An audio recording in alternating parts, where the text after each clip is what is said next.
But first, Rishi Sunak has warned Tel Aviv the situation in Gaza is becoming intolerable as he paid tribute to the 3 brave Brits killed in an Israeli drone strike. Speaking to The Sun's Harry Cole on the Never Mind the Ballots show, which airs after us tonight, the Prime Minister called for a thorough investigation.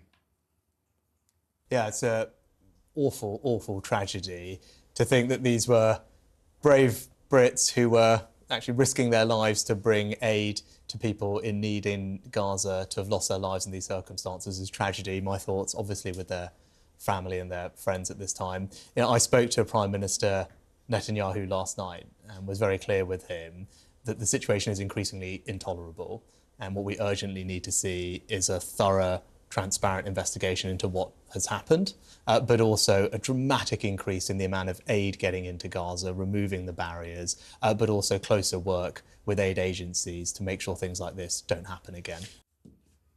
John Chapman, James Kirby and James Henderson were killed along with 4 others while delivering aid for the charity World Central Kitchen in the Enclave. Netanyahu admitted the Israel Defense Forces were behind the attack, but added the deaths were unintended, calling it a tragic event that happens in wartime.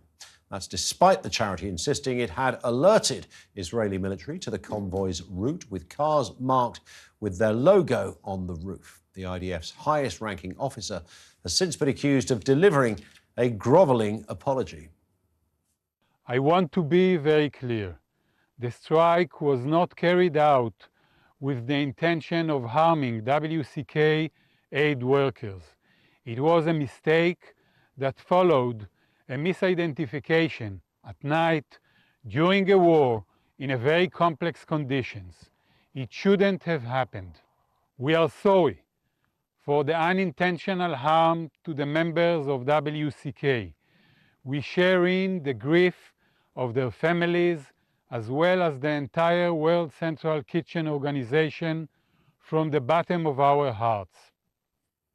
Well, the strike has triggered widespread international condemnation, with Israel's staunch ally, the United States, being among the most vocal. Even President Joe Biden claimed Israel had not done enough to protect citizens.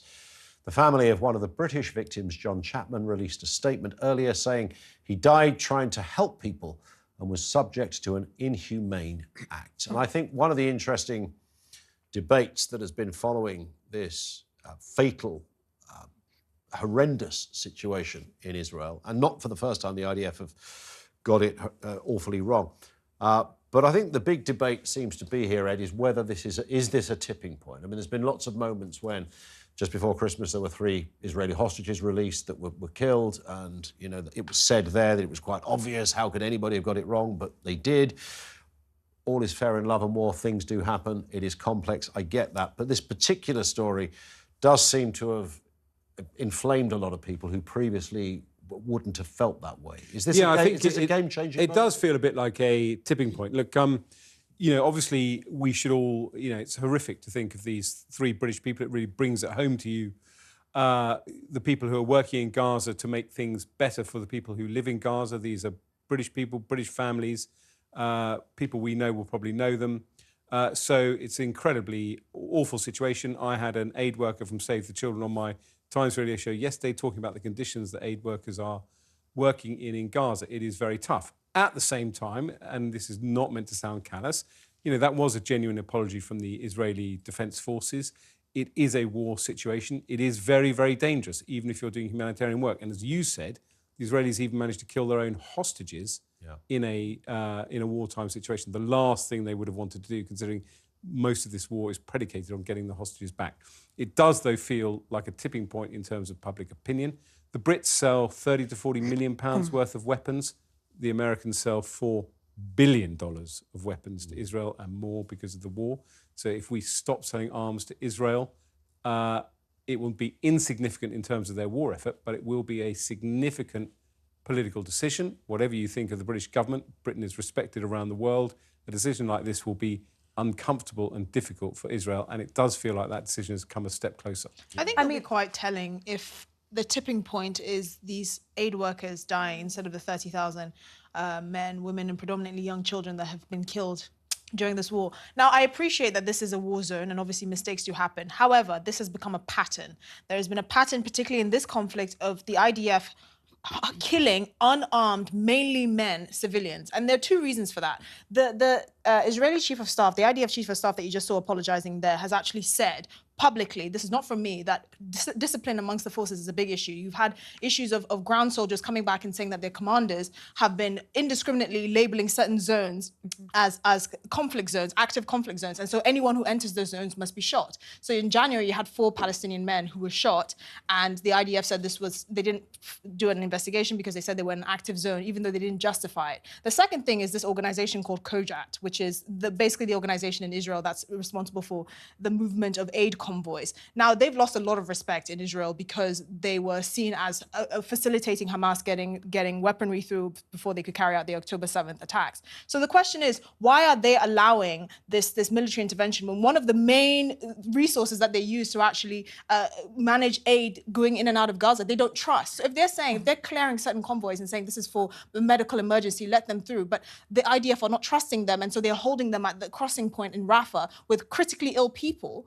If you don't trust your own resources, why are you carrying out this intervention? This is not just an accident. This is a pattern, and it's actually indicative of a bigger problem in the IDF that they need to sort out. And also, there's the impact, of course, the impact on these aid workers, not just the British aid workers, the Polish, the US, Canadian, all the countries that were represented by these 7 aid workers that have died, the impact on their families, but the impact that this is going to have on the ground in Gaza. Now, World Central Kitchen were responsible for providing 60% of the food aid that was going into Gaza up until this happened. Now, they've suspended operations and other aid agencies are following suit.